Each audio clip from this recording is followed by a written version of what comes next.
बिस्मिल्लाहिर्रहमानिर्रहीम। अहबाब, आज जो बात करने वाला हूँ वो है नमाज के फ़राइज़ और शराइत के हवाले से। हमें ये जानना है कि इनकी तादाद 13 है। इनमें से कोई भी चीज़ रह जाए तो नमाज नहीं होती, लेकिन 6 चीज़ों को शर्तों में शामिल किया जाता है और 7 चीज़ों को फ़राइज़ में गिना जाता है। अब सवाल ये पैदा होता है कि जब इनके बगैर नमाज नहीं होती तो यह सब शर्तें होती या सारे फ़राइज़ होते। तो इसको एक मिसाल से पहले मैं अर्ज़ कर दूं, फिर उनकी गिनती की तरफ चलते हैं। मिसाल के तौर पर आप किसी जगह पे काम की तलाश के लिए जाते हैं, किसी फैक्ट्री में चले गए। फैक्ट्री का मालिक आपसे कहता है हाँ आपको काम मिल सकता है, लेकिन उसके लिए ये चंद शर्तें हैं। शर्तें मिसाल के तौर पर शर्तें क्या हैं कि तुम 8 बजे से पहले काम पे आ जाओगे, मोबाइल इस्तेमाल नहीं करोगे, दिन को आधा घंटा वक्फ़ा होगा, तुम छुट्टी बग़ैर बताए छुट्टी नहीं कर सकोगे। इस तरह की शर्तें, इनको शराइत कहते हैं। तो फिर जिस दिन ड्यूटी शुरू कर लेगा उसके बाद जो भी काम करना है वो बंदे के फ़र्ज़ में शामिल है। अब उसके फ़राइज़ में है कि वो 8 घंटे अपना काम पूरा करे, जिस तरह मालिक से मुआहदा किया है उसी तरह से उस पर अमल करे। अब आते हैं नमाज की शराइत और नमाज के फ़राइज़ की तरफ। नमाज की 6 शर्तें हैं। सबसे पहली शर्त जो है वो नमाजी का बदन और नमाजी के कपड़े पाक हों। दूसरी शर्त जो है वो नमाज की जगह पाक हो। ये शर्तें हैं। तीसरी शर्त क्या है? सत्र औरत, सितर भी कहते हैं, सतर भी कहते हैं। सितर औरत यानी जिस्म का वो हिस्सा जिसका ढांपना फ़र्ज़ है वो ढांपा हुआ हो। वो फ़र्ज़ लिबास मर्द के लिए नाफ से लेके घुटनों तक, यानी नाफ भी ढकी हुई हो और घुटने भी ढके हुए हों, तो ये फ़र्ज़ लिबास है।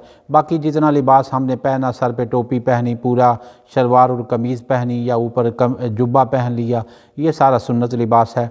तो बहरहाल नमाज हमें सुन्नत लिबास के साथ ही पढ़नी चाहिए। लेकिन फ़र्ज़ लिबास की अभी हमने बात की कि फ़र्ज़ लिबास औरत के लिए हाथ, मुँह और पाँव के अलावा सारा जिस्म ढांपना जो है वो फ़र्ज़ है। उसके सर के बाल, एक एक बाल का ढांपना भी उसी तरह से फ़र्ज़ है।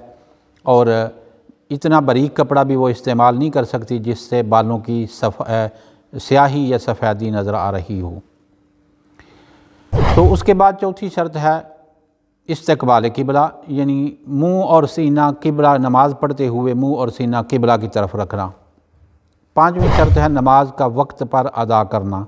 ये नहीं हो सकता कि अभी मैंने काम पे जाना है तो ज़ोहर का टाइम शुरू नहीं हुआ तो मैं जल्दी से ज़ोहर की नमाज़ पढ़ लूँ कि मैंने काम पे जाना है। ये नहीं हो सकता। नमाज का टाइम दाखिल हो जाए तो फिर आप नमाज़ पढ़ सकते हैं, उससे पहले नमाज नहीं पढ़ सकते। तो फिर 6ठी शर्त है नीयत करना। नीयत जो है ये अमूमी तौर पर एक सवाल छोड़ जाती है कि नीयत किस तरह करनी है। नीयत जो है वो दरअसल दिल के इरादे का नाम है, लेकिन बग़ैर नीयत के नमाज नहीं होती, कोई अमल भी नहीं होता। इन्नमल आमालु बिन्नियात, हदीस नबवी सल्लल्लाहु अलैहि वसल्लम है। आमाल का दारो मदार नीयतों पर है। तो इसी तरह नमाज के लिए भी नीयत उतनी ही अहम है जितनी के बाकी मामलात के लिए। लेकिन नीयत दिल के इरादे का नाम है। ज़ुबान से हम जो भी अल्फाज कहते हैं वो मुस्तहब है, कहेंगे तो बाइसे अजर व सवाब होगा, नहीं कहेंगे तो गुनाहगार नहीं होंगे। इसलिए यानी ये मसला ज़हन में रहे कि हमने कहा 2 रकात नमाज फ़र्ज़ वास्ते अल्लाह ताला के वक़्त नमाज ज़ोहर मुँह तरफ क़िबला शरीफ के पीछे, या ज़ोहर का कहा या असर का कहा या फ़जर का। तो इस तरह नीयत के जो अल्फाज से, जो ज़ुबान से अल्फाज कहे वो अल्फाज मुस्तहब हैं, कहने पर सवाब मिलेगा, ना कहने से गुनाहगार नहीं होंगे। लेकिन दिल में इरादा नीयत पुख्ता ना हो तो नमाज नहीं होती। ये थी 6 शराइत। अब आ जाते हैं 7 फ़राइज़ के हवाले से। फ़र्ज़ तब शुरू होंगे जब बंदा नमाज के अंदर दाखिल हो जाएगा। वो था नमाज के लिए तैयारी करना, अब है नमाज के अंदर दाखिल हो जाना। तो सबसे पहले क्या है?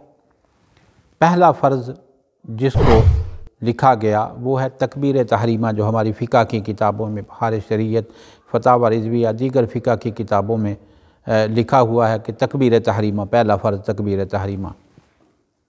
दूसरा फ़र्ज़ जो है वो हाथ बांधना, वो क़याम यानी खड़े होना।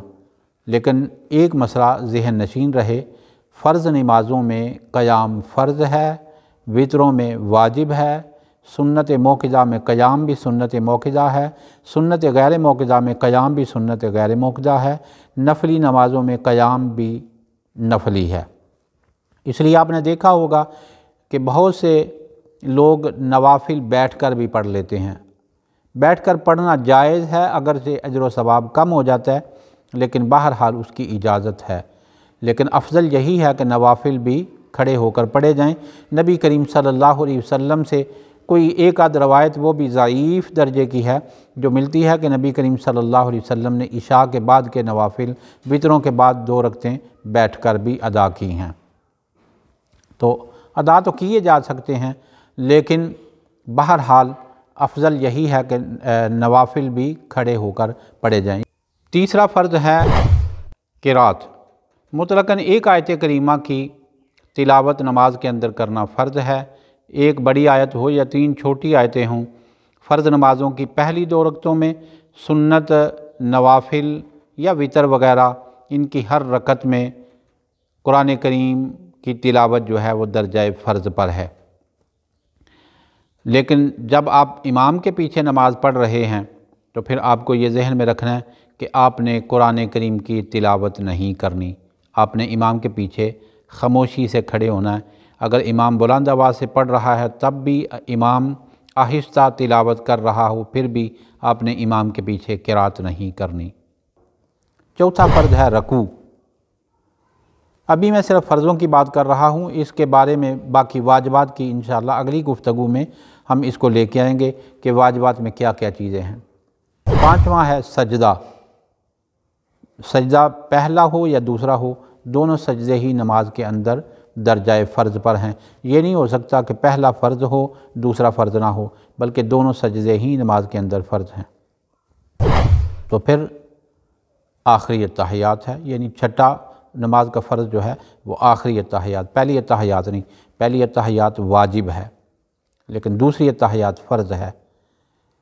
تو اس لیے یعنی یہ بھی ذہن نشین رہے۔ ان کے اندر پڑھنا جو ہے اس کا الگ حکم ہے کہ کتنا پڑھنا واجب ہے، کتنا پڑھنا سنت ہے، کتنا پڑھنا باعث برکت ہے، اس کی بات انشاءاللہ اگلی گفتگو میں اگلی ویڈیو میں ہم کریں گے۔